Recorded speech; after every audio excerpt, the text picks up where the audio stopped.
Halo teman-teman, kembali lagi saya Abraham Yabil Manarto Butom. Di sini kita akan melanjutkan materi ketiga kita mengenai CSS, yang dimana CSS itu adalah suatu bahasa standar seperti HTML.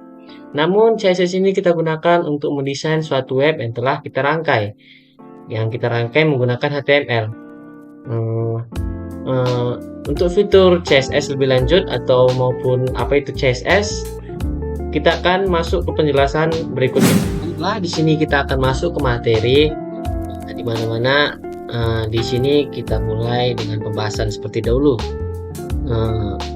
Bahasa standar untuk membuat web itu adalah HTML, di mana sudah kita bahas di video sebelumnya. Maka bahasa yang digunakan untuk mengatur tampilan dari web ialah Cascading Style Sheet atau disingkat dengan CSS. Nah, untuk menulis CSS itu ada 3 cara. Yang pertama inline, internal, eksternal.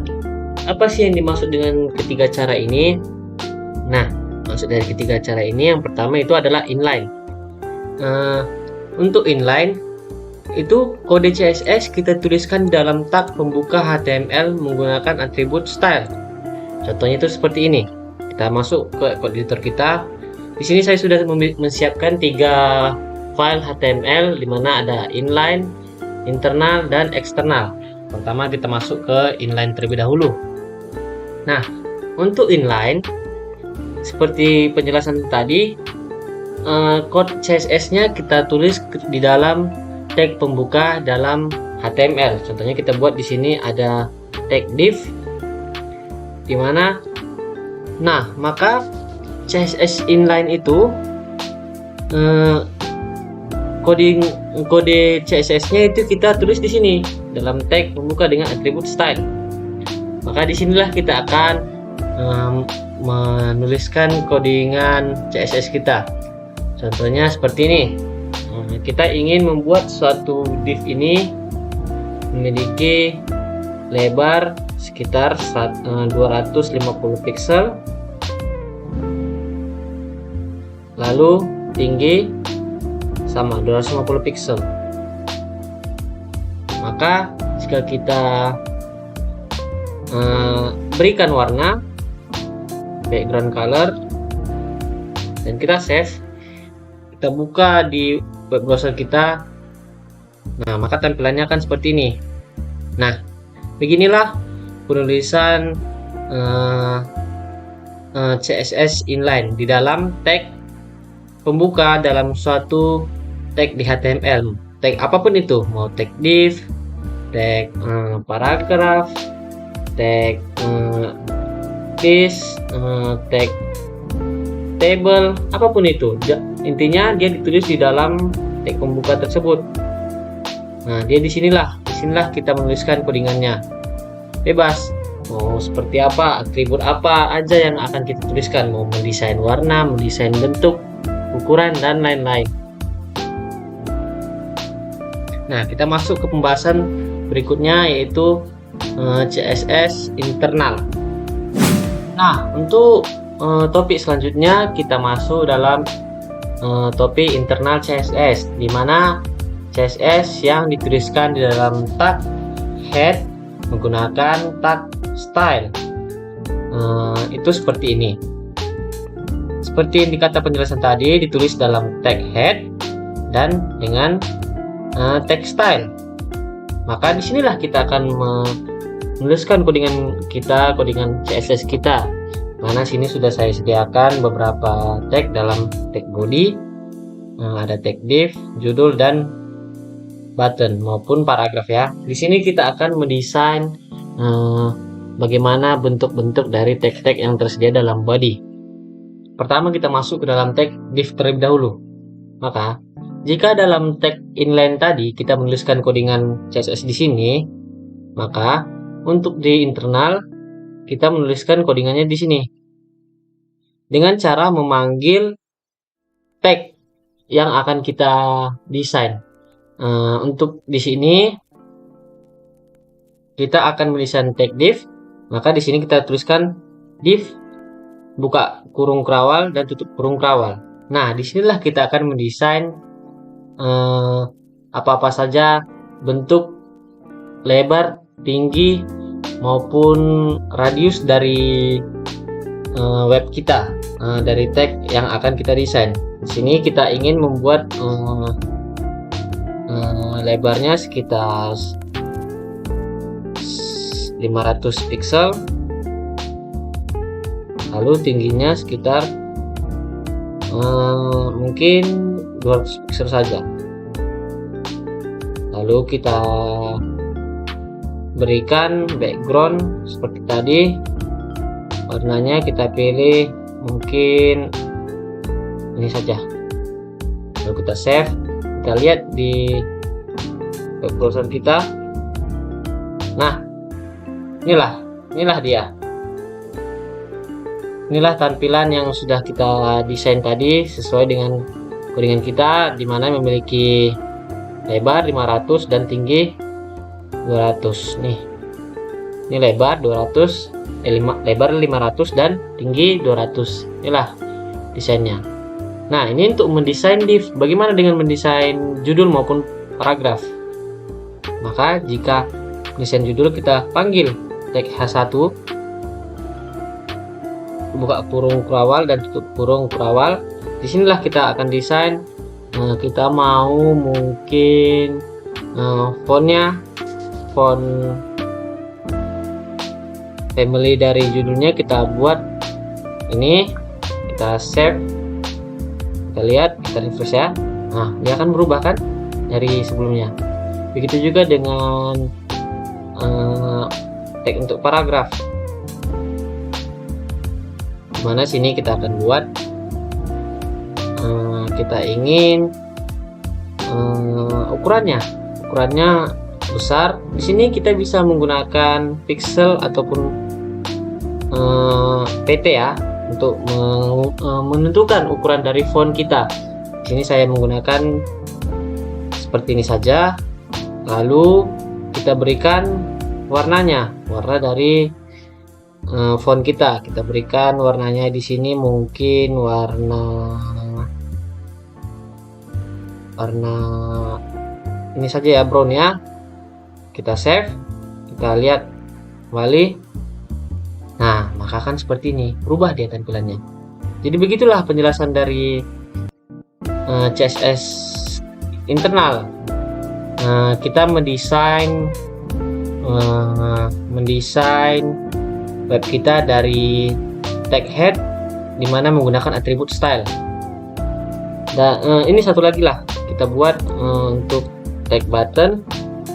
Kita panggil button, lalu kita bisa atur radius dari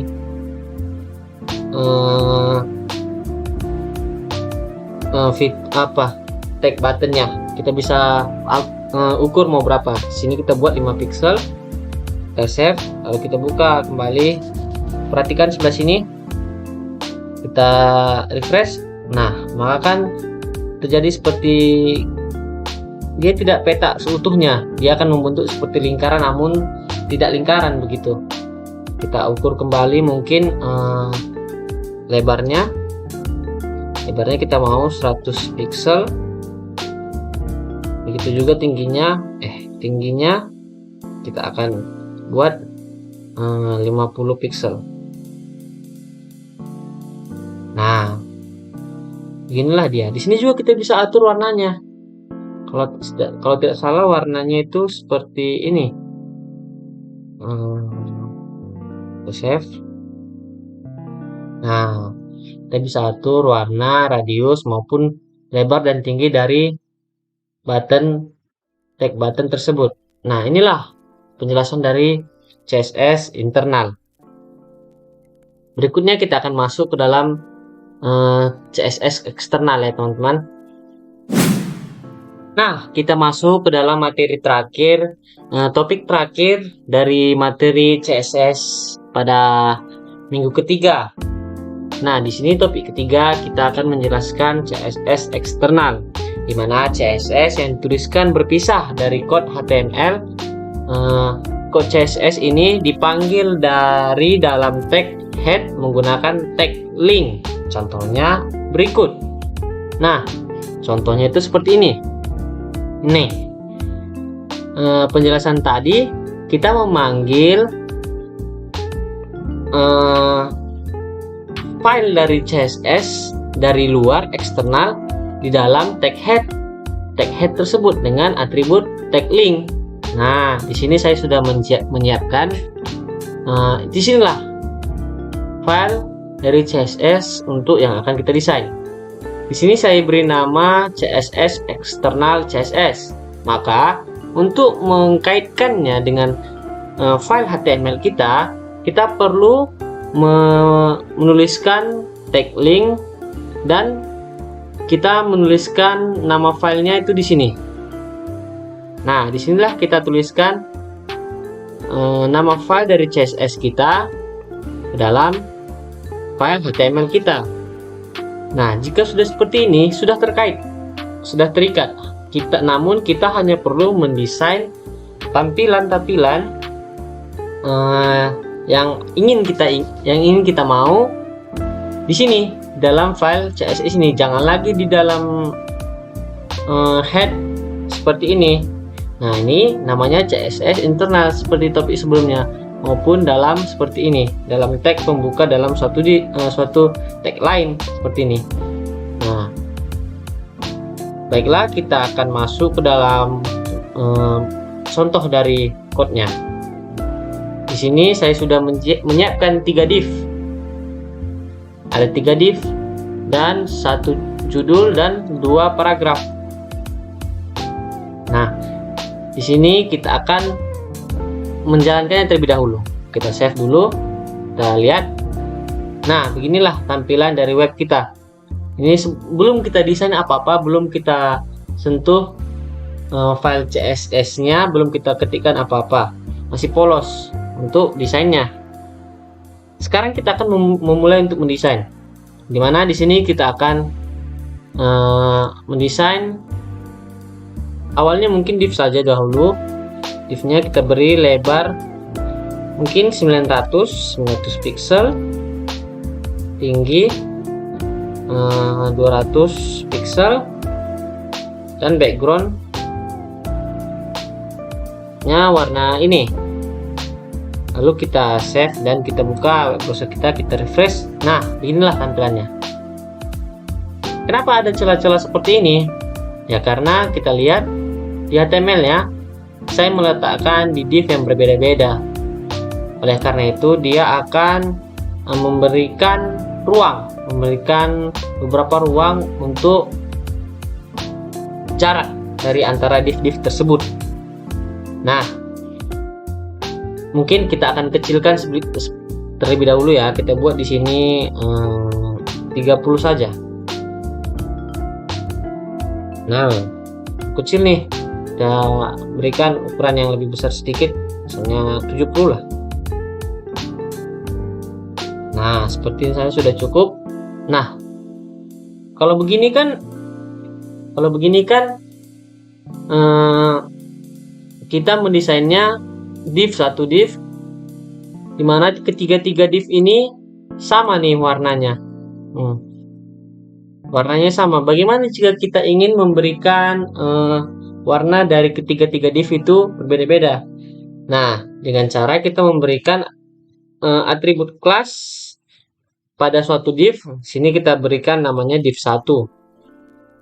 Di sini div 2 kelas div 2 kelas div 3. Nah, apa sih fungsinya kelas ini? Kelas ini digunakan untuk mendesain maupun memberikan mendesain suatu tag yang sejenis lebih dari satu. Maka di sini bukan div lagi. Kita buat mau div yang mana dulu? Kita buat div 1.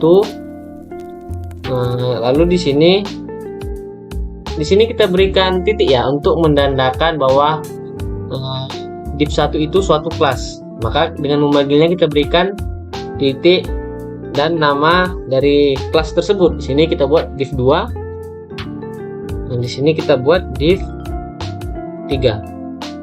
Nah, untuk div 2 kita kopikan saja mungkin sini.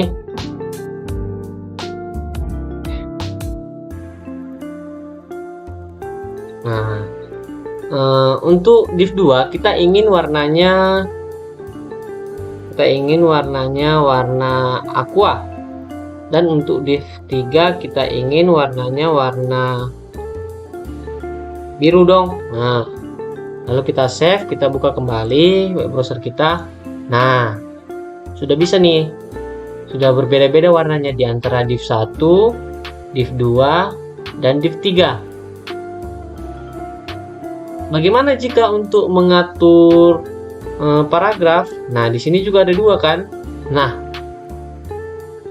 di sini kita bisa atur juga di dalam div-nya. Kita atur di bagian mana sih yang ingin kita atur paragrafnya? Contohnya di sini. Paragraf ini, hari ini saya sangat sedih, ini berada di div 2. Maka gampangnya itu seperti ini. Kita tulis saja di kelas div 2 ini. Kita ingin colornya misalnya warna alis blue, lalu kita berikan font size nya besar. Nah, lalu kita save, kita buka kembali. Nah, dia akan berbeda. Nah, dia akan berbeda nih dari div yang 3. Ini kan div 1, div 2, div 3. Untuk di div 2, paragraf div 2 berbeda dengan paragraf div 3. Nah, ada perbedaan kan? Jadi kita hanya perlu menuliskan di sini saja. Nah, di div 2 kita nggak usah lagi buat di sini p lebih ukuran fontnya apa, warnanya apa, apalagi kita berikan di kelas di sini. Nah, nggak usah. Jika paragraf tersebut berada dalam suatu div suatu div, nah kita desain saja dia dalam suatu div itu, div dari tag paragraf itu berada. Nah, jadi kita tidak perlu buat di sini p, kita desain saja di sini. Nggak perlu lagi nih memberikan kelas pada tag paragraf. Nah, begitu juga untuk yang di paragraf 3. Kita inginkan di sini misalnya font family-nya kita ingin ini, dan mungkin warnanya kita bisa buat ini saja. Nih, nah kita save, buka kembali. Nah, berubah dia. Nah, ini warnanya tidak cukup jelas ya, kita ganti saja warnanya warna hitam, mungkin lebih jelas. Nah, kembali lagi seperti awal. Begitulah dia, pokoknya terjadi perubahan dalam suatu div yang berbeda-beda, div 1, div 2, dan div 3. Dan begitulah cara penggunaan CSS eksternal yang telah kita lakukan, dimana menggunakan tag link yang berada dalam tag head. Nah, lalu kita desainlah di file CSS-nya apa yang ingin kita desain. Nah, teman-teman, berikutlah hasil dari video saya. Jika ada tutur kata atau penjelasan saya yang kurang, saya mohon maaf. Saya Abraham Yobel Wirnanto Gultom, izin pamit. Terima kasih.